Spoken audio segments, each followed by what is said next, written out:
आश्रम। मस्त राम बाबा की जय, मस्त राम बाबा की जय। पीपली नामक गांव के सब लोग सिर्फ यही नारा लगा रहे थे। दूर दूर से लोग आ रहे थे और मस्त राम बाबा के आश्रम जा रहे थे। ये सब देखकर सोनिया अपनी पड़ोसन विमला से कहती है, दीदी आप सब लोग कहाँ जा रहे हो?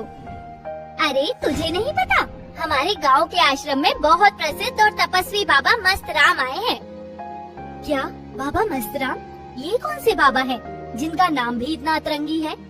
सिर्फ नाम ही नहीं, उनके काम भी अतरंगी हैं।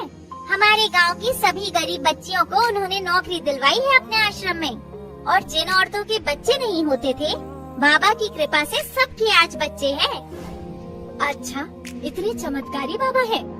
तो चलो दीदी, मैं भी आपके साथ चलती हूँ। फिर सोनिया विमला गाँव वालों के साथ आश्रम पहुँच जाती है। वहाँ जाकर सोनिया देखती है कि बाबा मस्त राम ध्यान में लीन थे। उनकी बड़ी बड़ी दाढ़ी, रुद्राक्ष की माला गले में। ये दृश्य देखकर सोनिया भी बाबा की शरण में आ जाती है। फिर बाबा अपनी आंखें बंद करते हुए ही बोलते हैं, बेटी सोनिया, तुम अपनी बेटी के भविष्य के बारे में चिंता मत करो, सब अच्छा होगा।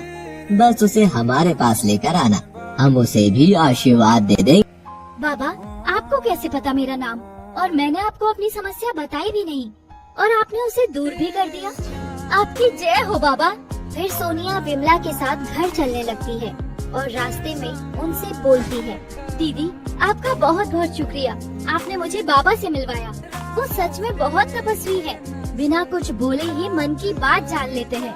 हाँ, मेरे बाबा सबके सुख दर्द दूर करते हैं, तभी तो दूर दूर से लोग स्नेहा को बाबा के बारे में बताती है। उनसे मिलने को भी बोलती है, पर स्नेहा को इन सब चीजों में इतना विश्वास नहीं था। फिर भी वो अपनी माँ के कहने पर वहाँ चली जाती है। दोनों आश्रम में पहुँच जाते हैं और बाबा स्नेहा को आशीर्वाद देने के बहाने उसकी कमर पर गलत तरीके से हाथ लगाते हैं।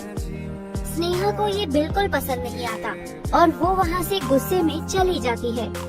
घर पहुंचकर इससे पहले स्नेहा कुछ बताती, उसकी माँ उसे बहुत डांटती है। ये क्या तरीका था स्नेहा, तुम ऐसे वहाँ से क्यों आ गई? बाबा क्या सोचेंगे हमारे बारे में? उनका इतना अपमान मैं बर्दाश्त नहीं करूँगी।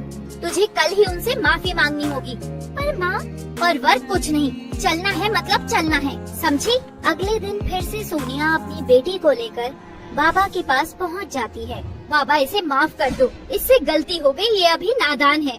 कोई बात नहीं बच्चा, पर हमें लगता है कि तुम्हारी बेटी पर किसी का बुरा साया है। इसे कुछ दिन आश्रम में ही छोड़ दो, हम सब सही कर देंगे, वरना इसकी मृत्यु निश्चित है। मुझे कोई खतरा नहीं है और तुम जाओ यहाँ से, ये मेरा हुक्म है। फिर बाबा के सब चेले और सुरक्षा कर्मी चले जाते हैं, सिर्फ बाबा और अनोखी रह जाते हैं। जैसा तुम चाहती थी मेरी जान, अब सिर्फ हम दोनों हैं। अब बाबा को अपना जादू दिखाओ। अनोखी बाबा के करीब जाती है और बाबा अपनी आंखें बंद कर लेते हैं। तभी वहाँ स्नेहा एक रस्सी लेकर आती है, जिससे स्नेहा और अनोखी मिलकर बाबा के हाथ पैर बांध देते हैं। स्नेहा तुम यहाँ? और ये सब क्या है? एक क्यों बांधा है? अभी मैं अपने चेलों को बुलाता हूँ। बुला ढूंढी बाबा, किसको बुलाएगा? कोई नहीं सुनेगा तेरी आज, जैसे किसी ने मेरी नहीं सुनी थी। मुझे माफ कर दो बेटी, अब मैं कुछ नहीं करूँगा। तू अब सच में कुछ गलत नहीं करेगा, क्योंकि तू कुछ कहने के लिए जिंदा ही नहीं होगा। फिर